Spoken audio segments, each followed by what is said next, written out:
1% of the people in the general population have the overwhelming amount of money, and 1/10 of that 1% has almost all of that, right? So I think it's like the richest 100 people in the world have as much money as the bottom 2.5 billion.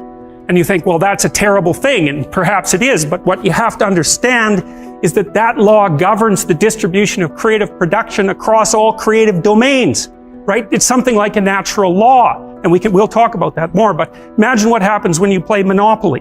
You've all played Monopoly. What happens when you play Monopoly? One person ends up with all the money. All right, then you play another game of Monopoly. What happens? One person ends up with all the money. It's actually the inevitable consequence of multiple trades that are conducted randomly. So if you take 1,000 people and you get them to play a trading game, you each give them $100, say, or $10, and they have to trade with another person by flipping a coin. I win the coin toss, you give me $1, you win, I give you $1. If we all play that long enough, one person will end up with all the money and everyone else will end up with zero. So it's a deeply built feature of systems of creative production, and no one really knows what to do about it, because of course the danger is that all the resources get funneled to a tiny minority of people at the top, and a huge section of the population stacks up at zero. But to blame that on the oppressive nature of a given system is to radically underestimate the complexity of the problem. No one actually knows how to effectively shovel resources from the minority that controls almost everything to the majority that has almost nothing in any consistent way, because as you shovel money down, it tends to move right back up, and it's a big problem. But the thing you want to understand about that 1% issue that you always hear about is that it applies in every single realm where there's difference in creative production. Every realm. Doesn't matter. Number of records produced, number of records sold, number of compositions written. So here's an example. 5 composers produce the music that occupies 50% of the classical repertoire, right? Bach, Beethoven, Brahms, Tchaikovsky, Mozart. That's right, those 5. So that's another example of this Price's law of scaling. It applies to all sorts of things, like number of hockey goals scored is also distributed this way. Size of cities follows the same distribution. So, you know, people talk about all the time about how unfair it is that 1% of the population has the vast amount of the money, and 1% of the 1% has most of that money, and 1% of the 1% of the 1% has most of that money. But it's an inevitable conclusion of iterated trading games, and we don't know how to fight it. We don't know how to take from the people who have and move it to the bottom without it instantly moving back up to the top. Different people maybe, but still back up to the top. Because even the 1% churns a lot. Like I think you have a 10% chance, if I remember correctly, you have a 10% chance of being in the top 1% for at least 1 year of your life, and a 40% chance of being in the top 10% for at least 1 year in your life. That's in Canada and the US. It's less so in Europe.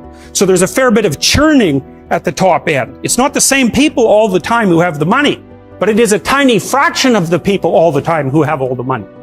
Anyways, the reason I'm telling you about that is because after the peasants were granted their land and started to become farmers, a tiny minority of them became extremely successful, and those people produced almost all of the food for Russia and the Ukraine. So what happened in the 1920s when bloody Lenin came along and collectivized the farms was that they defined the kulaks, who were these tiny minority of successful farmers who maybe had a brick house and were able to hire a couple of people and had some land and some livestock and were very productive people. They defined them as socially unfriendly elements, and they sent groups of intellectuals out into the towns to collectivize the farms. And so the idea was that, well, you would pool your land and everyone would farm it collectively, and the land was taken away, of course, from the tiny minority of people who were actually productive and had actually managed to own much of the land. So you have to imagine how that would occur. Okay, so it's in the 1920s, it's after World War I, Russia's in pretty bad shape, the villages are full of brutalized men who have post-traumatic stress disorder, and lots of people who are not doing well at all, and the bloody intellectuals come into the town and they say, you know those successful farmers up the street that you've always been pretty jealous about in your useless manner? Well, they're actually pigs and demons who are stealing from you, so why don't you come out, we'll form a nice little mob and we'll take everything they've got. And that's exactly what happened, and all those people were killed or raped or set off to Siberia in the middle of the bloody winter where there wasn't even anywhere for them to live or anything for them to eat, so they all died. And then the consequence of that was a few years later, 6 million people starved to death in the Ukraine. So the Soviets really implemented and perfected the idea of class and ethnicity-based guilt. And it's a very bad road to walk down, and it's something that we're very much engaged in at the moment, because there's discussion everywhere in North America now about the idea of, well, race-predicated guilt, for example, and ethnic-predicated guilt. And it's a very bad idea to classify an entire group of people as guilty of anything based on their group membership. If you're accustomed to keeping things in the fog in general, you're going to keep yourself in the fog with regards to your investments. Because in some sense, everything you do is an investment. I mean, some of it's quantified in monetary terms, but you're always investing in one manner or another. And so I think if your character has been disrupted by your persistent attempts to deceive yourself about the nature of reality, you're going to be a financial train wreck. And I mean, I've certainly seen that in my clinical practice. I've seen people burn through amounts of money that you wouldn't think someone could burn through in that short a period of time because of self-deceptive blindness. If you have a high IQ and you're conscientious, which is another trait, then you're more likely to be financially successful, say, by the time you're in middle age.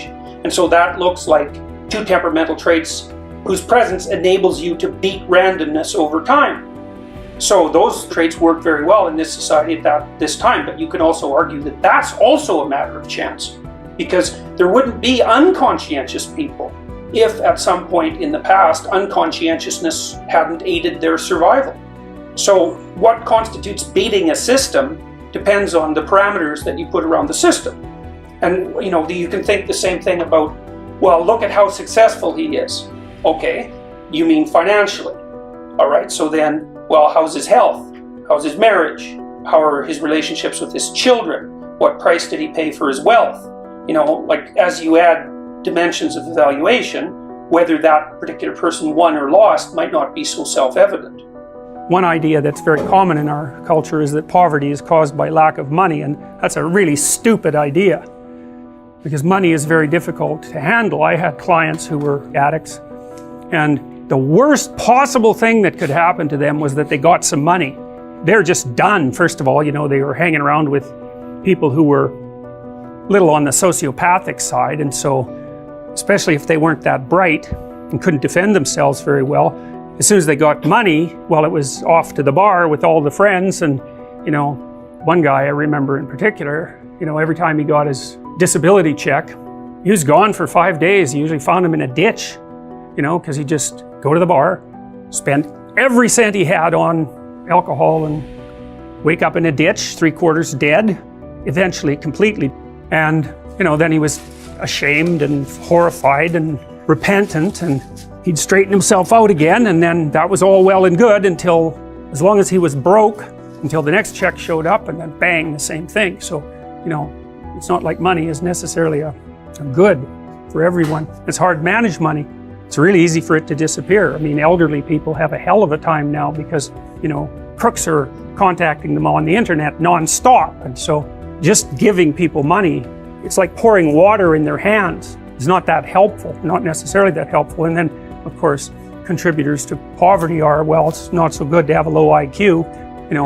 People don't like the idea of IQ because it seems so arbitrary. Have a high IQ. Well, it's not like you deserve it exactly. You're set up that way pretty much right from the beginning. It's very, very, very, very stable. You can make a high IQ person stupider by, not educating them up to the level of their possibility, but taking someone who has a low IQ and trying to raise that, it's like, if you can figure out how to do that, well, it's Nobel Prize time for you, because people have tried that a lot.